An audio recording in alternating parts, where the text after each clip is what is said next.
Molt bon dia a tothom. Benvinguts. Començarem. Bé, abans de començar, us vull dir que per una millor visió cliqueu l'opció de veure l'speaker, que és la manera que anireu veient les diferents persones que intervenim. Com us he dit, comencem. Aquest és un dia llargament esperat. Aquest informe és imprescindible si volem provocar un punt d'inflexió a les polítiques de protecció del patrimoni natural del país. Això és el que volem. Volem provocar un punt d'inflexió, però no avançaré amb quines eines. El conseller ja s'hi referirà una mica més endavant. L'acte durarà una hora. En primer lloc, intervindré jo. Soc el Ferran Miralles. Soc el director general de Medi Natural de la Generalitat. Serà una intervenció breu, de 10 minutets, espero, però vull presentar un projecte que considerem estratègic, que és l'Observatori del Patrimoni Natural i la Biodiversitat. L'informe que avui presentem, veureu que en certa manera és un tastet, és un avanç, és una presentació d'aquest observatori que en breu espero que tindrem. La part central de l'acte la portaran en Lluís Brotons, que ha estat el coordinador científic d'aquest informe que presentem, i la Núria Pou, la coordinadora tècnica de l'informe. Ambdós, ja els coneixeu, estan vinculats als principals centres de recerca en matèria de biodiversitat de Catalunya. Tancarà el conseller. Ho farà des de Palau de la Generalitat. Avui, que el tenim allà, que avui hi havia Consell Executiu, i farà una intervenció una mica mirant d'explicar quines són les principals propostes que tenim per afrontar a casa nostra aquest repte global de la pèrdua de biodiversitat que ens afecta a tots. Dit això, comencem.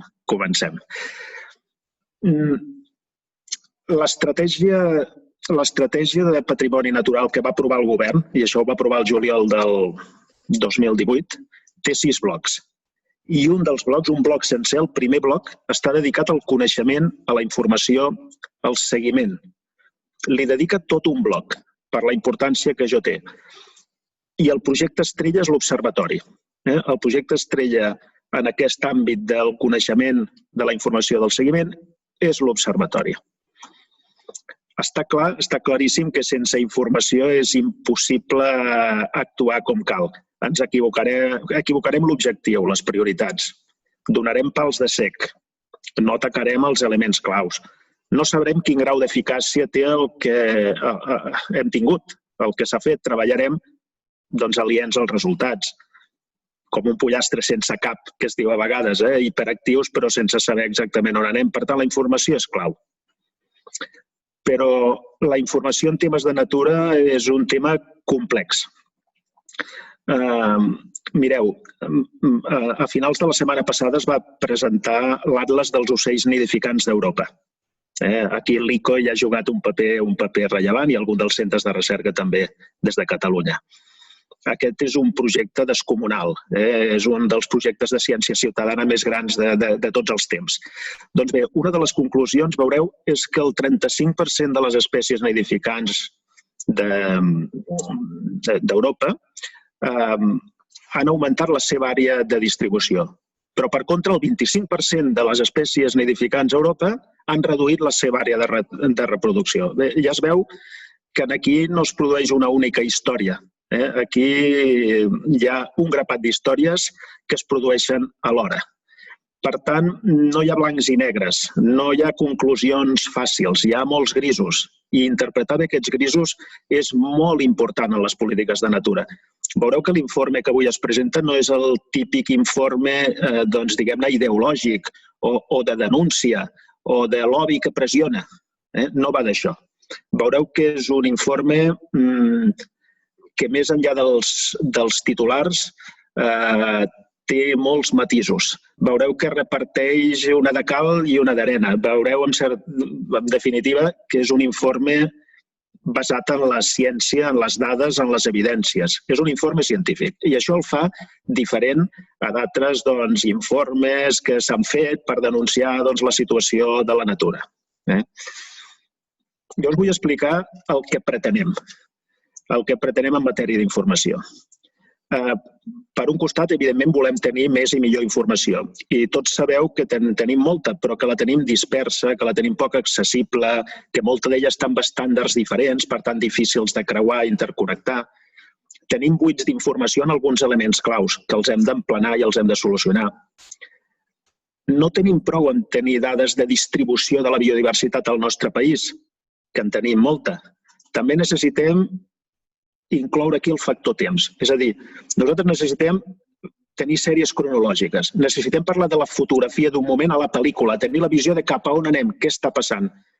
Però no tenim prou tampoc en saber com es distribueix i com evoluciona la biodiversitat. Necessitem també informació sobre les pressions, sobre els impactes, veure també quins són els factors de canvi, quines són les causes del que està passant. I també necessitem informació i dades sobre la gestió, sobre el que estem fent per gestionar la natura i per solucionar aquests problemes. Per tant, el sistema d'informació ha de tocar-ho tot, necessita aquestes 4 potes. Per tant, necessitem una agenda comuna de recerca també a Catalunya, això és important i també forma part d'aquesta estratègia de biodiversitat, perquè sense una agenda comuna de recerca no podrem anar de pressa i tenim pressa. I també ens haurem de basar, i molt, en la ciència ciutadana, si volem arribar a tot, si volem arribar al conjunt del territori, si volem arribar més lluny. Per tant, aquesta és la idea. Necessitem més i millor informació, però no em vull quedar aquí. No en tenim prou amb tenir dades en un repositori, totes guardadetes en un ordinador. Les dades s'han de cuinar, s'han de treballar, s'han d'integrar. Hem de buscar què ens estan dient. Per tant, hi ha un segon nivell de treball que també s'ha de fer. I aquest informe, en bona part, fa això. Però tampoc ens podem quedar aquí amb aquesta integració de dades. Finalment, el que volem no és informació. El que volem és coneixement. Ara mateix, a qui li interessen els indicadors que es donen, no sé, sobre la pandèmia, sobre la situació que travessem, la pandèmia sanitària que vivim en aquests moments? Ens interessa una xifra? No, el que ens interessa és si aquesta xifra és molt o és poc. El que ens interessa és si aquesta xifra va a més o va a menys. Passar de tenir la xifra, de tenir la dada, a interpretar on som i cap a on anem, hi ha un salt molt important. Això és el que us volia dir. Tenim una feina enorme, enorme de millorar quantitativament i qualitativament la informació, però tenim una feina de fer un segon nivell, d'integrar-la i d'analitzar-la. I tenim un tercer, que és l'important, que és generar coneixement. I acabaré. Encara més, generar coneixement orientat a la presa de les decisions. Perquè si no està orientat a l'acció, si no està orientat als que han de decidir, si no ens permet saber què hem de fer i si el que estem fent té algun resultat o no el té, tampoc servirà de gaire. Finalment, aquesta informació s'ha de difondre, ha d'arribar a qui toca, als qui prenen decisions. Veieu, això us semblarà una mica que aquí he fet un parèntesi molt conceptual i molt teòric, i direu ara quin rotllo ens ha fotut aquest. Però és que és bàsic que entenguem que no en tenim prou amb acumular informació si no la integrem, que no en tenim prou si no respon a les preguntes principals que ens estem fent en aquests moments i, per tant, si no generem coneixement. I no és prou si això no arriba a qui ha d'actuar i a qui ha de prendre decisions. Tot això que pretenem fer és el que li diem observatori. És el que volem. Hem fet algunes coses. Les anunciaré molt de pressa perquè veieu que realment s'està treballant. Ja he dit que el juliol del 2018 es va aprovar l'estratègia, que l'àmbit 1 és tot dedicat a la informació i al coneixement i que el projecte estrella és l'observatori. Al març de l'any passat, mitjançant un Interreg, un projecte Interreg, vam poder finançar també la redacció participada, hi ha molta gent, hi ha grups de treball, d'un pla d'acció per definir aquest observatori. Cap a finals d'any, a l'octubre, el conseller signava una resolució per avançar en la implementació de l'observatori i encarregàvem un grup petit de treball que redactés, diguem-ne, les bases de què ha de ser aquest observatori i també li deia que generés coneixement, que comencés ja a generar coneixement en forma d'informes periòdics sobre l'estat de la natura. I per això tenim l'informe avui que tenim. Al març ja d'aquest any vam constituir la Unitat d'Informació i Coneixement dins la Direcció General, de la qual m'ocupo. És molt important aquest gest, perquè hem creat una unitat transversal i hem alliberat una sèrie de gent d'altres tasques pròpies del dia a dia que tant ens lliga, perquè es dediquin a la gestió de la informació i a generar coneixement. I perquè es dediquin a crear xarxa amb tots els centres de recerca, amb tots els experts del país, amb totes les entitats i institucions que treballen en l'àmbit de la informació sobre la biodiversitat, sobre el patrimoni natural. Per tant, hem creat una unitat específica dins de casa nostra que es dedica només a això i que fa mesos que treballa intensament. I finalment, el juliol d'aquest any sabeu que el Parlament va aprovar la llei que creava l'Agència de la Natura i que dins dels elements de governança, en el moment que es desplegui ara l'agència, dins dels instruments, dels òrgans de govern, perdó, no de governança, sinó de govern, hi ha un Consell Científic. Per tant, el que es pretén és que les polítiques de natura es fonamentin en indicadors quantificables, que es fonamentin en evidències científiques. Que no treballem en base a creences i ideologies. Sovint passa en un sentit i en l'altre. Tothom té creences, tothom té ideologies, tothom opina. No, la idea és treballar en base a dades, a evidències científiques, a proves, a informació contrastada. Perquè el que volem és que la gestió de la natura sigui adaptativa. Què vol dir? Això és molt important. Què vol dir una gestió adaptativa? Vol dir que en lloc de fer coses i que l'indicador al final sigui hem fet moltes coses, no, el que fem és avaluar si les coses que hem fet han sigut útils, si han tingut alguns resultats. I en base que hagin tingut més o menys èxit, readaptar, refer, reorganitzar les polítiques. Això és la gestió adaptativa. Vol dir aprendre del que fem. Vol dir avaluar el que fem i aprendre del que fem i corregir el rumb. Això també pot semblar a algú ara que estic fent teoria. Això és essencial. Perquè quantes vegades i durant quants anys hem fet coses que ens semblaven per creences que serien positives i que potser no han tingut els resultats esperats, però és que potser ni sabem si els han tingut. Per tant, passar en aquest escenari de treballar amb una informació que analitza les causes també, que analitza, per tant, els factors de canvi, que analitza les polítiques que es fan, que avalua les polítiques que es fan i que permet d'aquesta manera veure què funciona, què no, què és eficient, què no, què és eficaç, què no, i per tant, permanentment reajustar les polítiques perquè siguin eficaces, doncs això és molt important. Això és l'essència d'aquest projecte i això és una manera de treballar que hem d'enfortir els propers anys. És molt, molt important. Acabo dient-vos que aquest informe que avui es presentarà sobre l'estat de la natura a Catalunya 2020 ha estat un encàrrec del Departament, un encàrrec que hem fet el Centre de Recerca Ecològica i Aplicacions Forestals, el CREAF, i el Centre de Ciència i Tecnologia Forestal de Catalunya, el Centre Tecnològic, que han elaborat aquest document juntament amb l'ICO, l'Institut Català d'Ornitologia, l'Institut de Ciències del Mar, amb la col·laboració també d'aquesta unitat d'informació i coneixement que us deia del Departament, que també ha actuat en l'equip coordinador, amb més de 93 experts que han fet aportacions o han ajudat a la revisió, amb més de 40 entitats vinculades al darrere, amb centenars de persones que fa anys que participen en projectes de ciència ciutadana. Per tant, és un esforç col·lectiu, en primer lloc.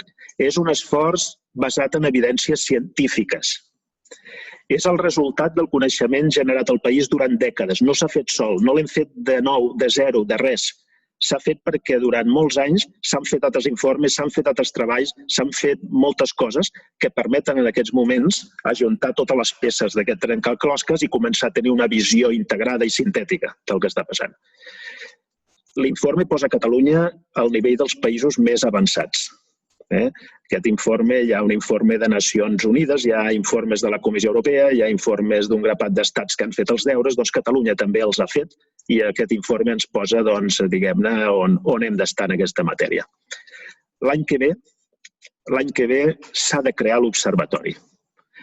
L'any que ve aquest observatori convidarà a un grapat d'administracions competents amb la gestió del medi natural, convidarà els centres de recerca del país, les universitats, convidarà alguns ens i entitats dedicats a l'estudi de la natura que puguin aportar valor i posarem en marxa aquest observatori.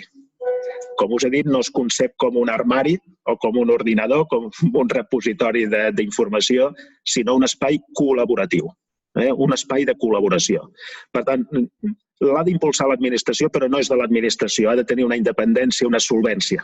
Un espai col·laboratiu per generar coneixement orientat a la presa de decisions. Aquest seria el titular. Des d'un primer moment, ja ho veieu, hem mirat de donar respostes. Què vull dir amb això? Que alguns dirà que hem posat el carro davant dels bous, que hem tret un informe abans que l'observatori hagi començat a caminar. Però fer això no deixa de ser una declaració de principis, no deixa de ser la carta de presentació de l'observatori. Com us he dit, no té sentit fer res, si no serveix per respondre les preguntes que ens fem. No volem acumular informació, volem donar respostes. Això és l'observatori. L'informe d'avui crec que dona moltes respostes.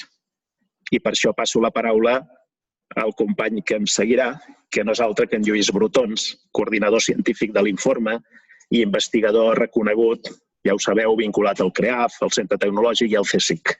Per tant, Lluís, endavant.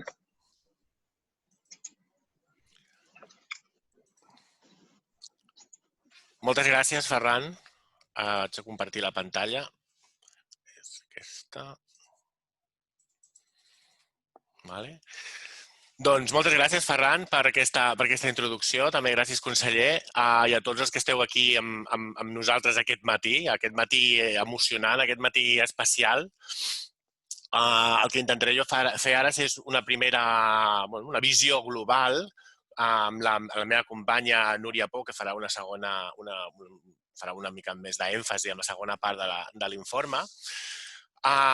Jo el que us parlaré avui és que aquest és un dia molt especial. Un dia molt especial perquè hi ha molta gent que ha participat en aquest informe. Aquest informe...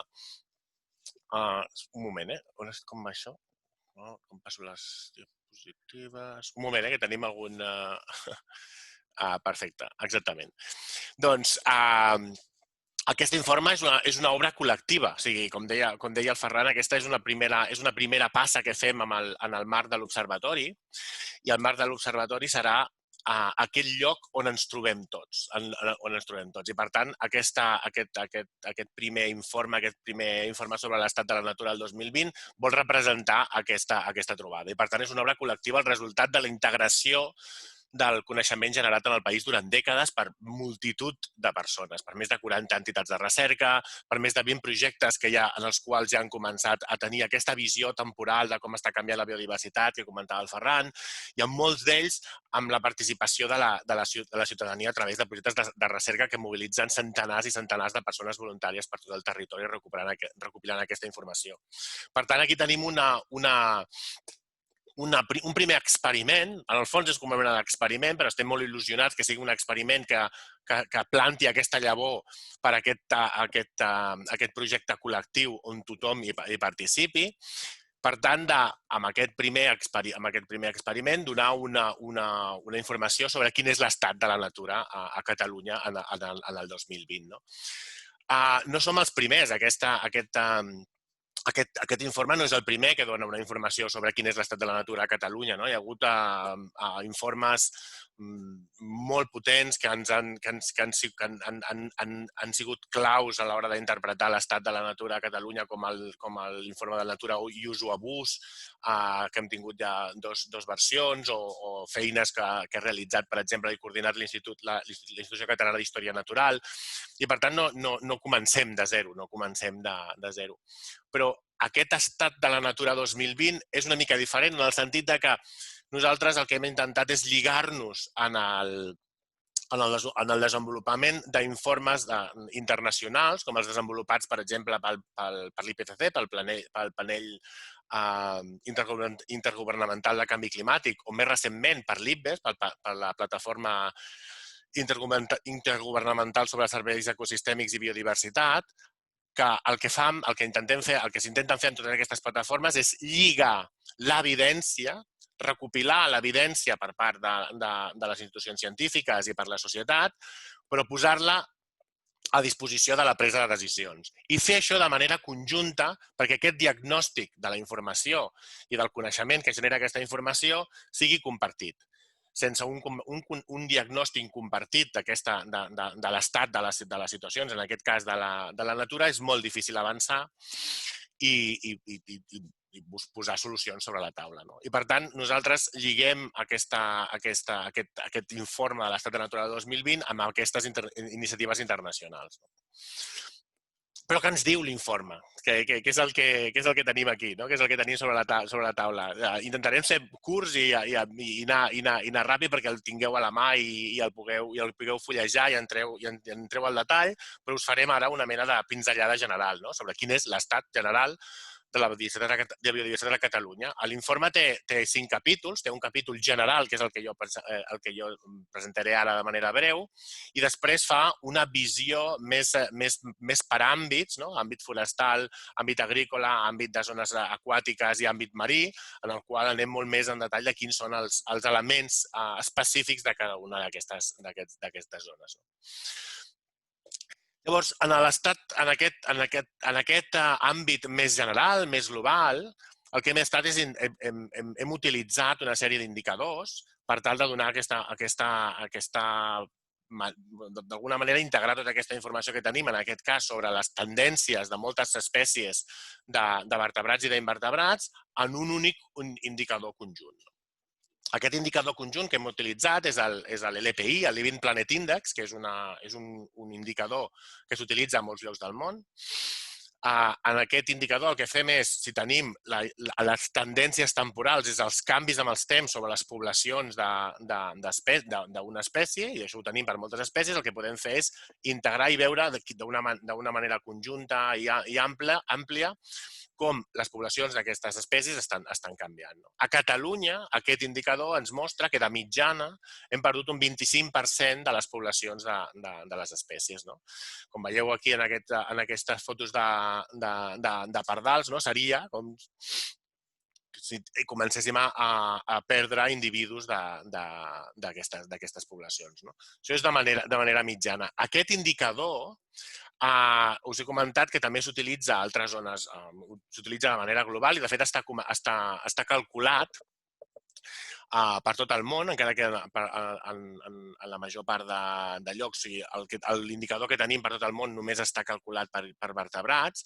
Aquest Living Planet Index ha disminuït en un 60%. Això vol dir que de manera global, des del 1970, hem perdut de mitjana un 60% de les poblacions animals al planeta. És una miqueta més fort que el català, encara que aquí, si us fixeu, l'LPI internacional està des del 1970 i nosaltres només podem calcular-lo a Catalunya des del 2000, més o menys.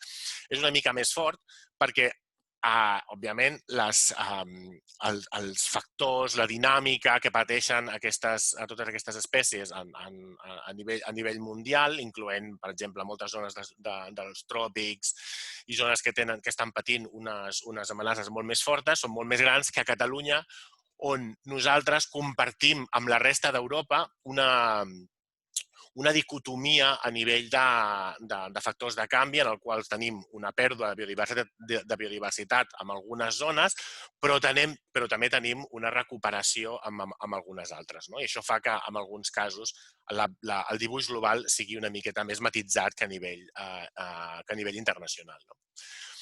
Però és molt important veure que aquesta disminució més general de biodiversitat no és general. no és homogènia, difereix entre tàxons i entre tipus biològics. I què vol dir aquí? Vull dir que entre tàxons vull dir que els invertebrats que hem inclòs en aquest indicador disminueixen molt més fortament que els vertebrats, i sobretot pel pes de les papallones que hem incorporat en aquests indicadors. I, per tant, hi ha un efecte molt més gran en aquest grup d'animals. Però tampoc, des d'un punt de vista biològic, no totes les espècies han respost igual i aquelles espècies que són més selectives en els hàbitats que necessiten, en els recursos que necessiten, aquestes espècies més especialistes, estan disminuint molt més. De manera que les espècies més generalistes, que necessiten que són menys selectives en la selecció dels recursos que utilitzen, no han estat afectades o no han disminuït d'una manera tan important les seves poblacions. Per tant, el que tenim és una pèrdua generalitzada, concentrada especialment en invertebrats i en aquelles espècies que són més selectives i que necessiten uns hàbitats més concrets. L'informe no només es queda amb descriure quins són aquests canvis, quina és l'evidència que tenim sobre l'evolució de la biodiversitat a Catalunya, sinó també lliga de manera el més forta possible, encara que aquí s'haurà de fer molta feina, lliga aquests canvis amb quins són els canvis ambientals que està patint el país, que ha estat experimentant el país en els últims anys. Alineats amb el que sabem d'aquests altres avaluacions internacionals que us comentava, la pèrdua de biodiversitat està relacionada molt directament amb l'alteració dels hàbitats i els canvis d'usos del sol i l'explotació directa són causes principals i claus d'aquesta pèrdua de biodiversitat. Però, com comentava, Catalunya té una singularitat que està compartida en Europa, en la qual hi ha una intensificació d'uns certs usos, un increment dels usos de sòl urbà, una expansió d'aquelles zones que estan molt intensificades i que, per tant, tenen molt pocs hàbitats naturals. Hi ha moltes espècies, òbviament, que no poden utilitzar i, per tant, aquí veiem com a Catalunya ha augmentat les zones urbanes en els últims anys de manera molt important. Però tenim un territori on també, en alguns casos, com a les zones agrícoles, hi ha hagut una intensificació d'una part de les zones més productives d'aquest ús agrícola, però un abandonament de zones agrícoles amb unes pràctiques més o menys sostenibles que havien estat estables durant molts centenars d'anys i que per una manca de rendibilitat econòmica i social, però sobretot econòmica, s'han abandonat. Llavors, aquesta dicotomia d'intensificació per una banda urbana, però d'alguns usos, i abandonament de zones agrícoles i recuperació del bosc, com veiem molt general, amb una altra, ens genera unes pressions sobre la biodiversitat que en els dos casos, en molts casos, és força negativa. Perquè perdem uns usos sostenibles i, a més, tenim uns usos molt intensius que ens afecten moltes espècies. I, a més, tenim dos nous factors de canvi de manera molt important que són nous i que estan derivats d'aquesta globalització en la qual estem immersos, que també és la causa de base, diguem-ne, d'aquesta dicotomia d'intensificació-abandonament, que són les espècies invasores, un impacte cada cop més gran de les espècies invasores a molts nivells i que afecta cada cop, fins i tot cada cop més, en hàbitats naturals, que no estan intensificats, però que tenen la presència d'espècies invasores, i això ens afecta a moltes espècies, i un impacte cada cop més important del canvi climàtic que afecta de manera transversal molts hàbitats i moltes espècies. Aquests són dos factors de canvi que estan començant a tenir impactes directes a molts nivells i que més interaccionen amb els altres, amb els canvis d'usos, per exemple, incrementant el risc d'incendis, per exemple, com un exemple de resultat global d'aquests impactes del canvi global. Però no només això, o sigui, a part de tenir una sèrie de factors relacionats amb els canvis d'usos, amb aquests factors del canvi global més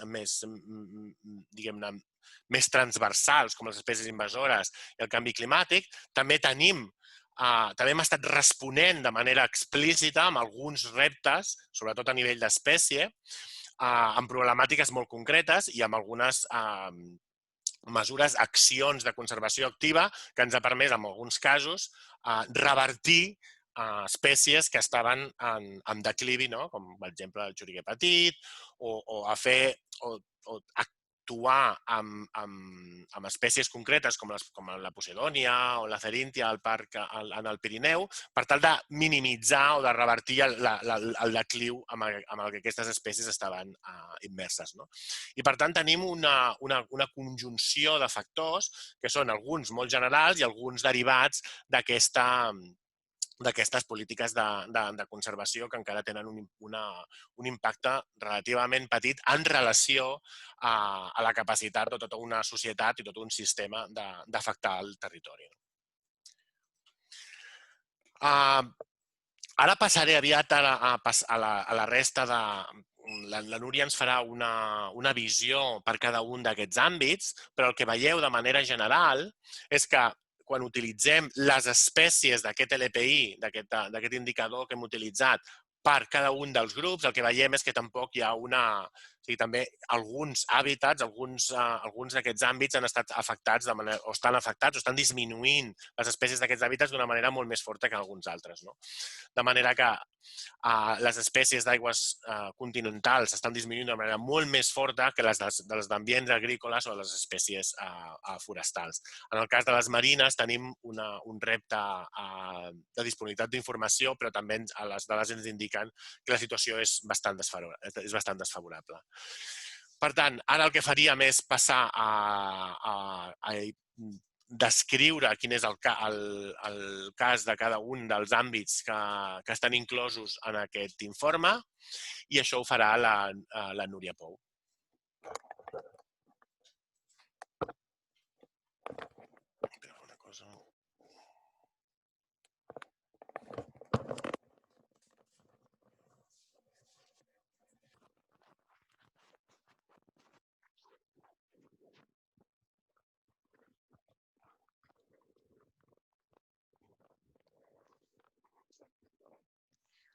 Perdoneu, que havíem de desinfectar-ho tot. Bé, doncs, com ha comentat en Lluís, jo us explicaré més en detall cadascun dels ambients, doncs el que hem anat veient. Llavors, començarem pels boscos i matollars. Hem vist que l'LPI per aquest ambient ens mostrava una disminució poblacional mitjana d'un 12%, aleshores entrem una miqueta més al detall. Veiem que Catalunya és un país cada vegada més forestal. Tenim l'abandonament de l'activitat agroramadera, ha comportat un augment de la superfície forestal, però la majoria d'aquests boscos són relativament joves i presenten una manca gairebé total d'elements de maduresa. Aleshores, el que hem fet en l'informe ha estat calcular un indicador de maduresa a través d'una metodologia simplificada d'un projecte LIFE, en el qual s'han inclòs diversos indicadors com l'àrea basal, els arbres excepcionals, les classes diamètriques, la riquesa de diferents arbres d'espècies i també la proporció de fusta morta. Aleshores, s'ha agafat la informació proporcionada pel tercer i el quart inventari forestal nacional i s'ha calculat el valor d'aquest indicador, sent el màxim de maduresa el número 10. Aleshores, s'ha vist que pel tercer inventari forestal el valor mitjà de la maduresa dels boscos de Catalunya es situava a 1,8 i pel quart aquest valor es situava a 2,3. Entre el tercer i el quart veiem que hi ha hagut una petita millora de la maduresa, però veiem que encara estem molt lluny d'uns valors òptims. Aleshores, aquí, si veieu la fotografia, podeu veure una bosquina de pi blanc, que és un hàbitat d'aquests que ha anat augmentant els últims anys, segons el que hem pogut veure amb les diferents cartografies disponibles dels hàbitats terrestres, i és com característic del que estem explicant aquí. Són boscos que augmenten la seva superfície, però que són molt joves, densos i que, per tant, amb uns valors de maduresa molt baixos. Aleshores, aquest augment de superfície forestal, però, no respon a un increment de la millora de la biodiversitat.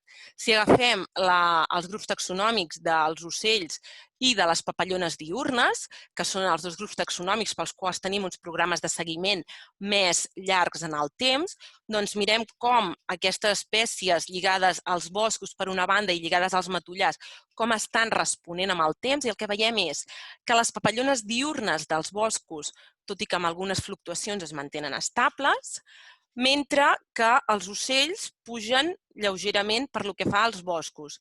Ara bé, si parlem de matollars, el que veiem és que hi ha una disminució dels ocells d'un 14%, una disminució poblacional, i per les papallones veiem que disminueix un 57% la seva població. Bàsicament, aquestes papallones, aquests ocells propis dels matollars, la pròpia successió ecològica del bosc fa que el matollar es vagi tancant, l'hàbitat es perd, l'hàbitat per aquestes espècies es perd, i aleshores les tendències poblacionals d'aquestes espècies disminueixen.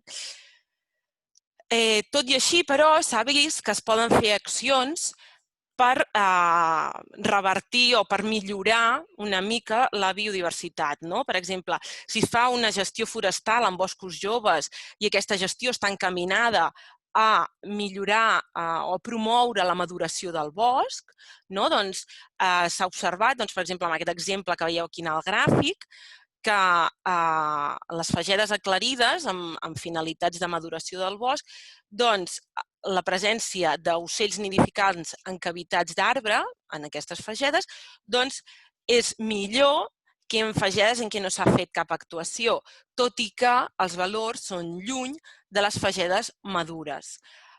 També s'ha vist, canviant de tema, que pertorbacions de baixa intensitat també poden tenir un efecte positiu sobre la biodiversitat forestal, sobretot aquella que és pròpia d'ambients més oberts com els matollars. Aquí en la infotografia podeu veure l'incendi forestal de Ribera d'Ebre, en què es veu com el foc ha permès posa al descobert antigues terrasses de conreus, o sigui, hàbitats que abans eren oberts, es van anar tancant pel bosc i el foc els ha tornat a obrir.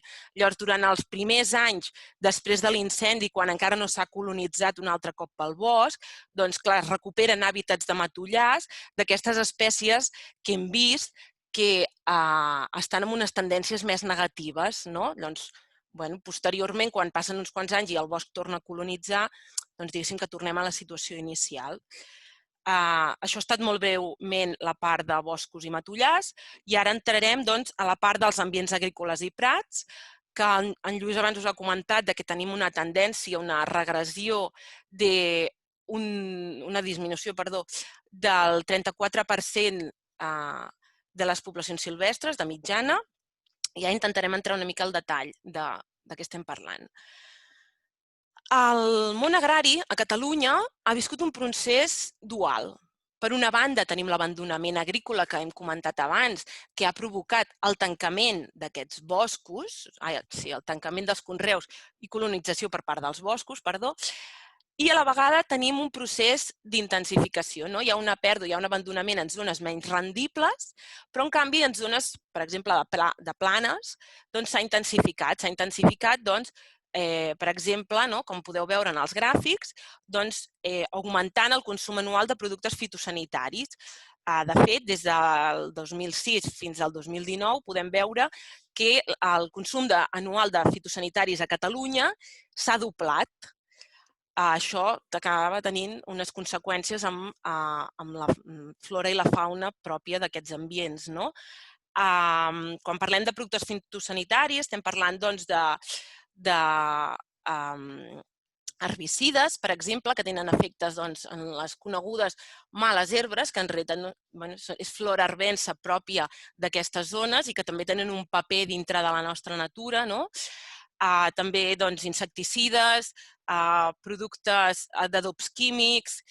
Un altre indicador també de la intensificació és l'evolució de la superfície de les terres en guaret presents a Catalunya. Les terres en guaret, terres que tradicionalment es deixaven descansar, són hàbitat d'espècies, espècies de flora, espècies també d'ocells que fan el niu, papallones que troben en aquesta flora que creix als guarets a la seva font d'alimentació. Doncs veiem que hi ha una reducció des del 2009 fins al 2018 important d'aquesta superfície en terres de guaret. I aquí us hem posat una imatge dels fruiters de secà, per exemple, que és un hàbitat que cada vegada es veu menys. Si us hi fixeu aquí, hi ha uns marges en pedra seca, hi ha una vegetació natural al costat d'aquest conreu. Doncs el que s'ha vist és que aquest tipus d'hàbitat ha disminuït un 3% els últims, amb la informació actual que tenim de les diferents cartografies d'hàbitats terrestres. I tot això té unes conseqüències en la fauna, en la biodiversitat. Tornem una altra vegada a agafar la informació dels grups taxonòmics dels ocells i el grup taxonòmic de les papallones, que com ja hem dit són els que tenim informació més a llarg termini, i el que veiem és que pel que fa als ocells d'ambient agrícoles estan estables, però si ens fixem en els ocells dels secans de caire estèpic, que són unes espècies que necessiten els guarets i conreus de secà, doncs aquestes estan tenint una caiguda, una disminució poblacional del 27%. Per exemple, la conversió a regadiu disminueix la disponibilitat d'hàbitat de secà o la menor disponibilitat de guarets també els perjudica. I quan parlem de papallones diürnes lligades a prats, veiem aquesta tendència poblacional francament negativa, d'una pèrdua des del 1995 fins al 2019 del 71% de les poblacions d'aquestes papallones diürnes a Catalunya. Bàsicament per el tancament dels prats, que són els hàbitats propis d'aquestes papallones, el tancament dels prats que estan sent colonitzats pels boscos, però també per la pròpia intensificació agrícola que acaba tenint una afectació. Per exemple, l'aurora dels guarets és una papallona que a l'haver-hi una disminució de guarets també no troba el seu hàbitat i llavors també es redueix la seva població. Aleshores, però, sí que es veu que si s'actua, si es fa gestió, es pot revertir la situació. Hi ha la recuperació de pràctiques tradicionals o la promoció de nous models de producció poden esdevenir altres eines per aturar i revertir la pèrdua de biodiversitat. Per exemple, s'està veient que els conreus ecològics estan tenint beneficis per grups tan diversos com papallones, ratpenats, flora. Aleshores, és un model a tenir en compte, tot i que en aquests moments encara és molt minoritari a Catalunya, tot i que ha augmentat, però actualment només és el 7% de la producció catalana. Per altra banda, també s'ha vist que, posant l'exemple d'aquesta espècie, la ganga, que és aquest ocellet que veieu aquí al costat, si fem gestió activa dels guarets, si es fa gestió agrícola amb un objectiu de conservació clar, es pot ajudar a millorar l'abundància de l'espècie. Aleshores, si canviem d'ambient, ara parlaríem d'aigües continentals, que en Lluís ja us ha comentat que té una pèrdua, les poblacions d'aquestes espècies tenen una pèrdua d'un 54%. De fet, és l'ambient que, per la informació que tenim, és el que està pitjor en aquests moments. El que veiem és que els medis aquàtics continentals a Catalunya estan sotmesos a alteracions en la quantitat i en la qualitat de l'aigua, també en la morfologia de les riberes i en la composició de les comunitats biològiques. Això sí, mirem aquests gràfics, no entraré al detall perquè tampoc tenim temps per entrar al detall, però sí que només fixar-vos, clar, les captacions d'aigua, si tenim menys recurs hídric als rius, incrementat a més per la situació d'aridesa del canvi climàtic, però també perquè arriba menys aigua, perquè el bosc també la necessita i llavors tampoc arriba tanta aigua al riu. A més, hi ha abocaments d'aigües residuals que, tot i que tenim un pla de sanejament a Catalunya que ha millorat molt, continua havent-hi una qualitat de l'aigua que potser no seria la més desitjable.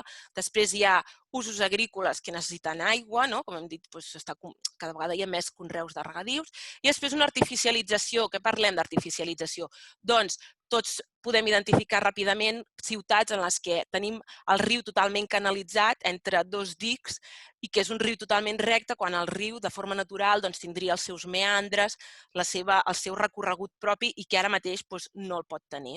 Aleshores, això afecta la fauna, però a més tenim un altre factor aquí important que ens està perjudicant molt, que és la pressió dels peixos exòtics. Aleshores, ara canviem de grup taxonòmic, si ens centrem en la informació que tenim dels peixos a Catalunya, el que veiem és que als últims 18 anys, 9 de cada 10 peixos han disminuït, han desaparegut. O sigui, a les poblacions de peixos autòctons han perdut 9 de cada 10 individus, principalment per la pressió dels peixos exòtics. I aquí us aconsello que us mireu l'eix de les IS, perquè és molt diferent l'índex dels peixos autòctons i el dels peixos exòtics. Si us fixeu, tot i que la tendència és incerta, sí que es veu que està augmentant una mica. Tot i això, però, sí que s'ha de posar de relleu que el Pla de Sanejament de Catalunya, la construcció de les diferents estacions depuradores d'aigües residuals, ha permès millorar substancialment la qualitat de l'aigua als últims 40 anys. Tot i així, per això, tenim rius que encara estan molt contaminats. Però bé, per posar-vos un exemple, aquí podeu veure un gràfic de la qualitat del riu Llobregat i des del 1980 teníem, per exemple, la línia de baix de tot, que és el curs baix, que estava en una qualitat pèssima i ara és una qualitat mediocre, que no és encara la desitjada, però com a mínim tenim una millora, i passa el mateix amb el curs mig i amb el curs alt. I ara passo a l'ambient del medi marí litoral. Per aquest, el Lluís no us ha pogut proporcionar informació de l'LPI, perquè un dels principals problemes que tenim amb aquest medi marí litoral és que ens manca molta informació. De fet, l'estratègia del patrimoni natural ja ho apuntava i quan hem volgut fer l'informe ho hem tornat a veure. Tenim un mar, el mar Mediterrani, que acull una elevada biodiversitat marina, però ens falta informació bàsica sobre el seu estat per garantir la seva conservació a Catalunya. Aleshores, aquí, perquè veieu un gràfic, aquí hi ha el número per diferents grups taxonòmics, el número d'espècies que estan incloses en algun dels convenis internacionals de conservació del medi natural o també a les directives europees que al ser part d'un estat membre també tenim l'obligació de complir. O sigui, aquests números ens mostren les espècies sobre les quals hem adquirit una responsabilitat per la seva conservació i amb un ombrejat més fosc per aquelles que tenim informació. I si veieu, la informació per les que tenim responsabilitat és molt poqueta. Aleshores, per les que no tenim aquesta responsabilitat, encara és menor. Un exemple d'això són els hàbitats, per això us he posat aquesta fotografia de la gorgònia vermella. Els hàbitats, per als hàbitats terrestres, aquí a Catalunya tenim una cartografia magnífica, tenim dues versions que ens permet avaluar els canvis. En canvi, pels hàbitats marins no disposem d'aquesta foto, ni de la foto fixa, que ens diu la superfície actual, ni tampoc una evolució en el temps que ens permeti saber com estan canviant. Llavors, això ens fa molt difícil saber què està passant i com gestionar-ho. Sí que tenim algunes pressions que ens donen algunes idees. Per exemple, la sobrepesca i la pressió demogràfica a la costa estan tenint impactes cada cop més importants sobre els ambients litorals. Per exemple, si mireu aquest mapa de la població municipal a Catalunya, veiem que la població municipal a Catalunya es concentra sobretot a la zona costanera i això es tradueix en una urbanització dels hàbitats litorals, amb una ocupació de part del mar a través de la construcció de ports. Això és una ocupació directa dels hàbitats marins, però a més, la població per al seu consum necessita utilitzar la pesca, és part de la nostra alimentació. Llavors, el que veiem és que amb un estudi, tot i que no tenim molta informació, sí que es veu que amb un estudi a les Illes Medes, a dintre del Parc Natural de les Illes Medes, a Montgrí i Baix Ter, el que es veu és que a la zona on no es pot pescar, a la reserva natural parcial, la talla dels peixos, la biomassa, és 10 vegades superior a les zones de dintre del parc on sí que es poden pescar. I, de fet, aquests arcs de pesca que estan permès dintre dels parcs són arcs de pesca molt selectiu i no inclouen, per exemple, d'altres que generen més problemàtiques, com podria ser la pesca d'arrossegament, que malauradament produeix captures accidentals d'espècies com, per exemple, la tintorera, que podeu veure aquí en la fotografia, i, de fet, dir que el 65% dels taurons i el 42% de les rajades en aquests moments són espècies en perill d'extinció. I, per últim, dir-vos que el canvi climàtic també està tenint efectes cada vegada la temperatura al mar és més elevada i això està comportant efectes de mortalitat massiva també a les muscleres del Delta de l'Ebre, per exemple, que ja s'està veient pèrdues econòmiques degut a l'escalfament del mar. Llavors, això que us acabo de fer molt ràpid és només un tastet. Us animo, sobretot, a que us llegiu i us mireu en detall l'informe, que estarà disponible a la web de l'Observatori, la qual podreu consultar a partir d'1:15 quan s'acabi la presentació. Mentrestant, us heu d'esperar i acabar-nos d'escoltar, si us plau. I ara, doncs, acabo la presentació i dono pas, si en sé prou, al conseller Calvet. A veure. Diria que no he de fer res més, que ja... Sí. Si el molt honorable senyor Calvet vol parlar. Em sembla que encara compartim la pantalla. És possible, no? Per tant, ara ja puc començar? Molt bé, ja veig el Ferran Miralles que em diu que sí. Doncs moltíssimes gràcies, Núria. Els consellers som honorables, encara no som molt honorables. És només un apunt amistós. He seguit amb molta atenció la teva presentació i també he pogut veure una estoneta la que ha fet el Lluís i la veritat és que aquest és un informe que fa molt goig, que fa molt goig. Ara mateix estàvem a govern, els dimarts normalment tenim Consell Executiu, ahir era festiu i l'hem fet avui dimecres i just a l'acabar Consell Executiu, estic al Palau de la Generalitat, doncs m'he pogut incorporar i com us dic, doncs escoltar l'última part de la intervenció de Lluís i tota la teva intervenció. Per tant, escolteu, moltíssimes gràcies. Sé que hi ha molta gent connectada. Jo voldria, en primera instància, saludar el director general, en Ferran Miralles, i també a la secretària general, la Marta Sobirà. I remarcar que aquesta presentació d'avui és una veritable fita de país. És una d'aquelles fites en l'acció de govern d'aquesta legislatura important i que m'atreveixo a dir que va més enllà del que representa aquesta pròpia legislatura. És una fita de país. L'informe de l'Estat de la Natura 2020, que avui heu presentat, Lluís i Núria, és des d'avui ja un document de referència pel nostre país. És un document de referència per a tota persona, per a tota institució, per a tota entitat interessada en el medi natural. Un document de referència per a les polítiques públiques en l'àmbit del patrimoni natural i la biodiversitat. I és un document de referència també per a les polítiques sectorials que s'ha de fer des d'un o altre departament que major incidència tenen sobre el territori i la natura d'aquest país i, per tant, les pròpies del Departament de Territori i Sostenibilitat, però la de molts altres departaments, el d'Agricultura, el d'Empresa, el de tants altres departaments que incideixen també en el medi natural i la biodiversitat. Per tant, un document de referència per a totes aquestes polítiques sectorials que ha de desenvolupar el govern. I, per tant, l'hem de tenir en compte. L'hem de tenir en compte, aquest document, a partir d'avui mateix. Vull començar també amb un agraïment a tota la gent que heu fet possible aquest informe.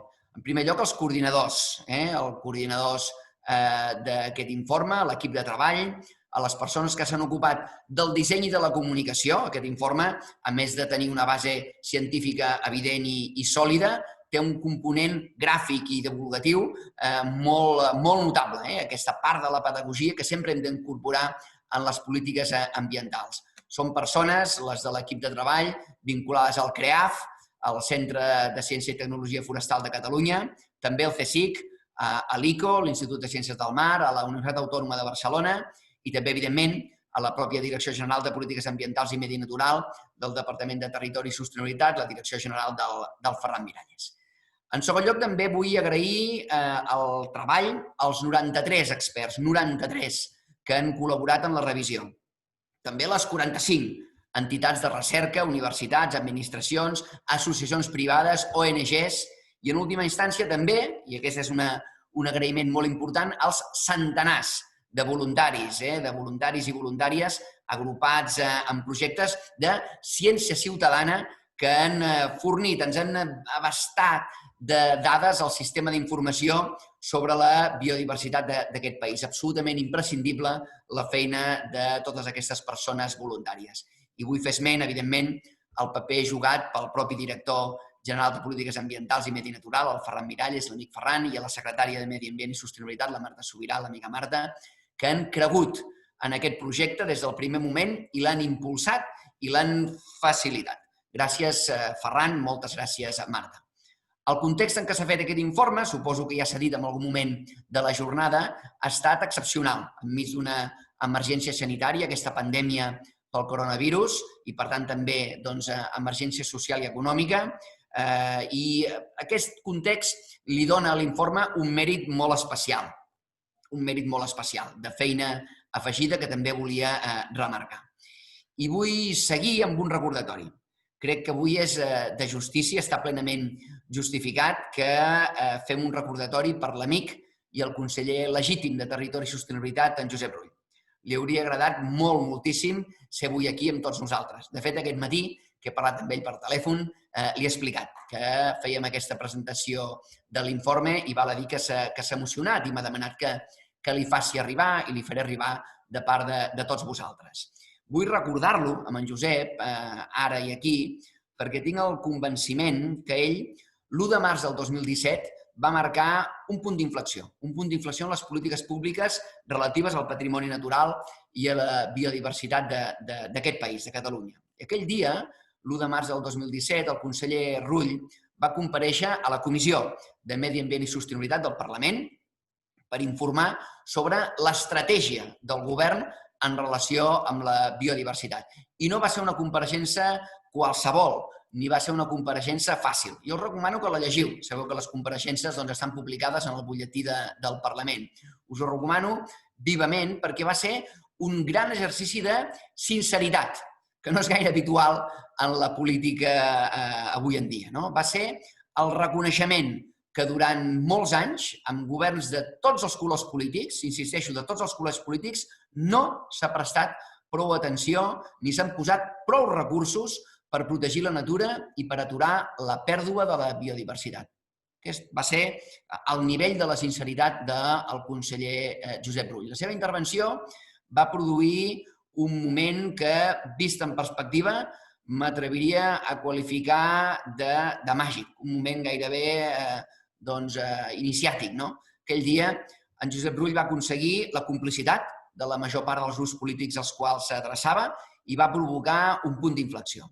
Allà va néixer, de fet, aquell dia va néixer l'estratègia del patrimoni natural de Catalunya i allà va néixer també l'Agència de la Natura de Catalunya. Després ja sabem el que va passar. Va venir el 155 i ho va estroncar tot, com bé sabeu, fins que en la present legislatura i en aquesta 12a legislatura hem pogut reprendre aquella feina iniciada pel conseller legítim, per Josep Rull, i culminar-la, tant la de l'estratègia del patrimoni natural de Catalunya, que vam aprovar a principis d'aquest mandat, com la de l'aprovació de la llei de creació de l'Agència de la Natura. Això és més recent, però ja sabeu tots els presents que va ser un exercici molt complex, de suma de molts factors diferents, que va culminar amb èxit. I ara estem treballant en el que han de ser els seus estatuts, el seu reglament i en el seu desplegament. Feina que tenen encomanada, evidentment, tota la gent de la Secretaria de Medi Ambient i Sostenibilitat i que ha de ser molt concertada, evidentment, amb els sectors, però també amb el territori. Molt, molt important que sigui plenament concertada amb el territori. En un cert moment va quedar clar que si de debò preteníem, si volíem impulsar unes polítiques de biodiversitat sòlides i ambicioses durant aquesta legislatura, havíem de desenvolupar, en primer lloc, havíem de tenir una visió compartida de la situació, una visió basada en evidències científiques i en la millor informació disponible. La resposta a aquesta necessitat és precisament la creació de l'Observatori, que ha de ser una realitat ben aviat, i l'informe, de fet també l'informe que avui presentem. En segon lloc, ens calia disposar d'un full de ruta compartit, fet amb la participació de tothom, amb el compromís que suposa la seva aprovació per part del govern, i això ja ho tenim. És precisament l'estratègia del patrimoni natural i la biodiversitat, a la que abans feia referència, aprovada a l'inici d'aquesta legislatura. En tercer lloc, ens calia disposar de més múscul, de més instruments per tenir capacitat, o d'instruments més potents per tenir capacitat real d'execució. Ens faltava maquinària, hardware, no? I és per això que s'ha creat, precisament, l'Agència de la Natura de Catalunya. I, finalment, en quart lloc, ens faltava, diguéssim, benzina per fer anar la màquina. No? Necessitem més gent, necessitem més pressupost. I la resposta ha estat la creació del fons, un fons econòmic, del patrimoni natural, que ha de multiplicar, atenció, per 10, el pressupost que ens vam trobar el 2016. L'ha de multiplicar per 10, aquest fons que ja sabeu que ve nodrit per l'impost al CO2. I aquest informe, el que heu presentat avui, s'ha d'entendre com l'assoliment d'una fita de país. Repeteixo, una veritable fita de país. S'ha d'entendre com una d'aquestes 4 grans palanques de canvi que preteníem per provocar un punt d'inflexió en les polítiques de natura i s'ha d'entendre, en certa manera, com la justificació última d'aquestes apostes del govern. Vaig acabant, si em permeteu, fent 5 cèntims del punt en el que estem i del que podem esperar de cara a l'any vinent, de cara al 2021. Començo per l'estratègia del patrimoni natural i la biodiversitat de Catalunya 2030, el vam referenciar a 2030 com ha de ser, va ser aprovat el juliol del 2018, un dels primers acords de govern. Ja sabeu que s'estructura en 6 grans àmbits de treball, hi ha 16 objectius estratègics, hi ha 30 objectius operatius i 85 línies d'actuació. Al seu dia el vam presentar i el vam difondre profusament. Són moltes, moltíssimes, les accions en curs que de facto s'han començat a desplegar a partir de l'aprovació de l'estratègia i, de fet, en aquests 2 anys s'han assolit ja algunes de les fites. Alguns d'aquests 85 línies d'actuació, 30 objectius operatius, ja s'han anat assolint. Ara bé, des d'un punt de vista formal, és en aquests moments que s'està acabant de tancar el primer pla de treball quadriennal i la primera programació anual d'actuacions, aquestes formalitats que donen de visió i treball constant a la pròpia estratègia. Esperem constituir durant el primer trimestre de l'any vinent, de l'any 2021, la comissió de seguiment, que és un òrgan format, ja ho sabeu, per 25 representants d'administracions, entitats i institucions. I, per tant, podem dir que el desplegament de l'estratègia serà una realitat tangible, serà una realitat observada, auditada aquest 2021 que estem a punt de començar. Pel que fa a l'Agència de la Natura, que recordeu és la tercera palanca de canvi a la que abans em referia, ja sabeu que va ser creada al juliol mitjançant la llei 7/2020 que va aprovar el Parlament amb una amplíssima majoria política, que al final és majoria també social, és majoria econòmica, és majoria territorial, sens dubte. Després d'un quart de segle intentant crear l'Agència de la Natura, ja la tenim. I no va ser gens fàcil i molts de vosaltres ho sabeu perquè ho heu viscut en primera persona. Vam haver de treballar molt, ho vaig viure molt de primera mà, amb el Ferran, amb la Marta, deixeu-m'ho dir així mateix, per convèncer tothom de la seva bondat, de la seva necessitat. Sovint dèiem, Catalunya mereix una agència de la natura, es mereix tenir una agència de la natura, no? I perquè el territori i la propietat rural l'entenguessin com una veritable oportunitat.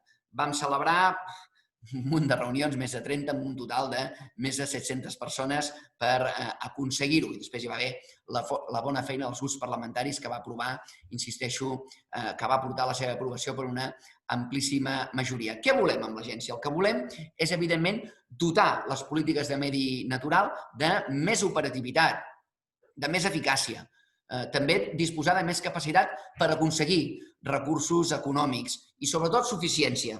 Una visió àmplia, també transversal, pluridisciplinar i expertesa en els recursos humans que s'han de dedicar a la protecció del medi i de la biodiversitat. Però també volem, amb aquesta agència, disposar d'una eina per millorar precisament la governança de les polítiques de natura.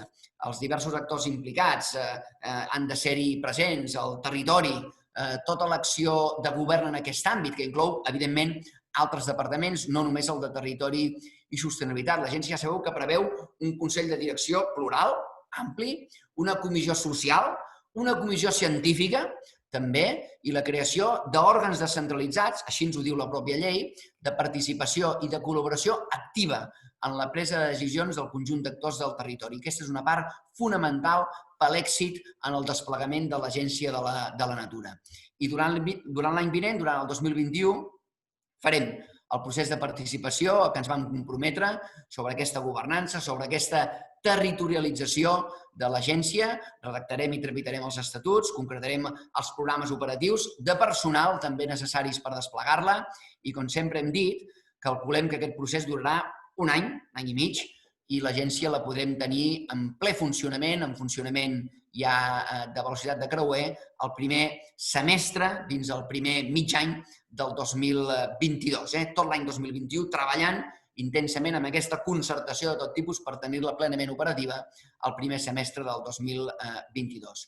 També ha costat molt crear, i ara em vull referir a la quarta palanca de canvi, el fons econòmic del patrimoni natural.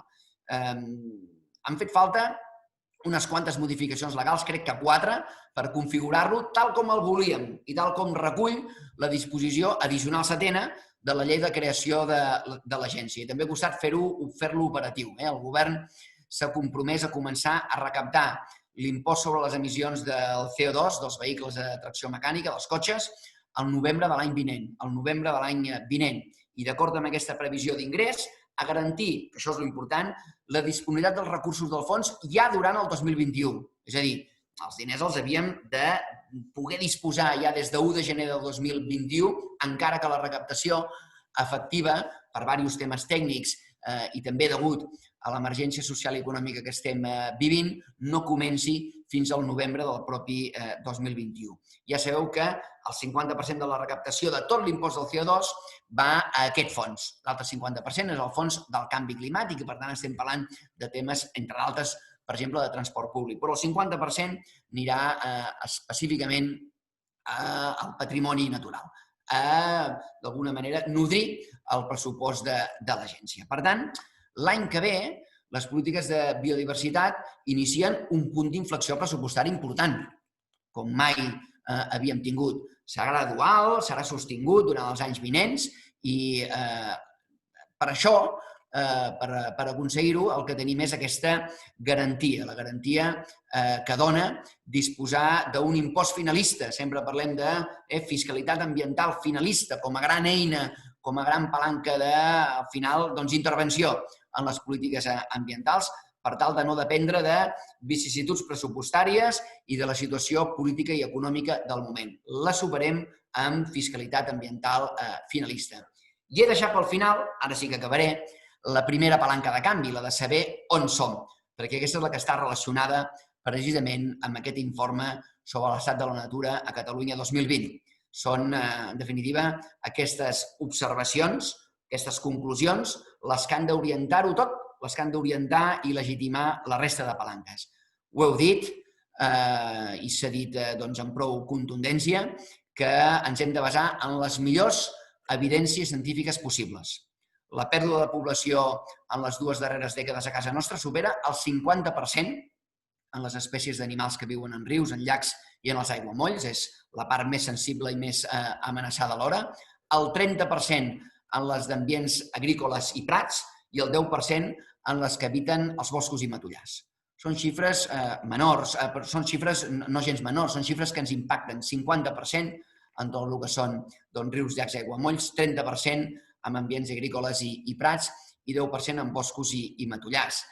La pèrdua de biodiversitat és veritat que és menor que la que es dona a escala mundial. La que tenim a Catalunya és menor que la que es dona a escala planetària, de l'ordre del 60% en 4 dècades a escala planetària. Nosaltres estem al 50-30-10, no? Però està clar que a Catalunya, el nostre país, a casa nostra, no som aliens a la situació d'emergència planetària. I aquesta pèrdua mitjana del 25% en només 2 dècades l'hem de considerar alarmant, insisteixo. No són xifres menors ni negligibles. Ho hem dit també ben alt i ben clar, el conjunt del govern, els agents econòmics i socials, la ciutadania n'ha de prendre bona nota i ha d'actuar en conseqüència. Hem d'actuar en conseqüència. Si algú pensa que aquesta pèrdua només l'han de sentir les persones que estimen, que valoren, que treballen amb la natura, és que no som prou conscients dels serveis ecosistèmics que la pròpia natura ens ofereix i que se sustenten precisament en la biodiversitat. S'ha dit que el cost d'oportunitat per incomplir l'objectiu de la Unió Europea d'aturar la pèrdua de la biodiversitat per al 2020, i l'hem incomplert, és de 50.000 milions d'euros anuals. Per això la Comissió Europea insisteix en que tot el que són fons de reactivació econòmica posin l'agenda verda, però també la biodiversitat en el centre, que totes les decisions que puguem ara debatre, que puguem prendre a nivell legislatiu, a nivell de programes de govern, les inversions que han de venir posin l'agenda verda i la biodiversitat en el centre. Perquè és un assumpte que ha d'interessar i ha de preocupar tothom. Les xifres així ens ho indiquen. I acabo remarcant que aquest treball arriba en el moment més oportú. A principis de 2021 està previst que els governs del món i les institucions interessades en la conservació es citin en la ja recurrent, habitual, Conferència de les Parts de la Convenció sobre Diversitat Biològica, la COP de Diversitat Biològica, i precisament es faci balanç de resultats del darrer decenni, dels darrers 10 anys, i estableixin el que s'ha vingut a anomenar l'estratègia post-2020. No hi ha millor moment per disposar també a Catalunya del balanç de situació i que puguem participar en coneixement de causa d'aquests debats. Ho farem, com venim fent sempre, com a administració, participem de les COPs, ja sigui la del canvi climàtic, ja sigui la de la diversitat biològica, i participarem. Aquest any segur que serà telemàtica i diferent aquestes COPs en les que ens havíem de desplaçar, però aportarem, en la mesura de les nostres possibilitats, tot allò que s'ha recollit amb aquest informe. Disposem d'altaveus propis a nivell de governs subnacionals, però també d'agregació de resultats a diferents escales. I Catalunya estarà present en aquesta conferència de les parts de la Convenció sobre Diversitat Biològica, aportant tot allò que avui heu presentat. No és casualitat que tinguem aquest informe precisament en aquest any 2020. La pandèmia de la Covid-19 ens ha de servir de reflexió sobre la nostra relació amb la natura i amb el món que volem per als nostres fills i les nostres filles. Nosaltres som responsables d'un racó del món que es diu Catalunya, i fent-ho bé a Catalunya, i aquest informe ens dona capacitat per fer-ho bé, per fer-ho millor, també ens ocupem del planeta. Moltíssimes gràcies a tots i a totes, a tots els que heu participat en aquest acte, però sobretot a tots els que heu treballat de valent per disposar d'aquest informe. Gràcies i bon dia.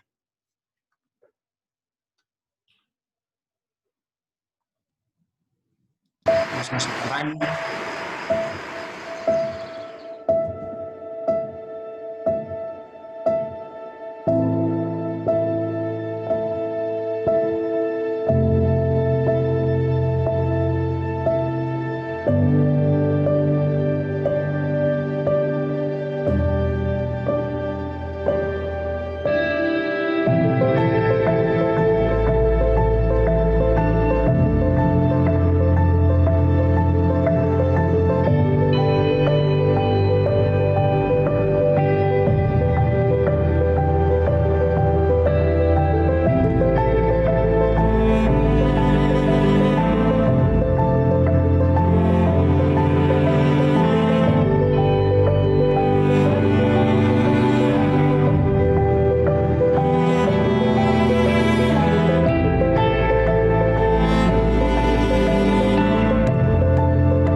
Adéu a tothom.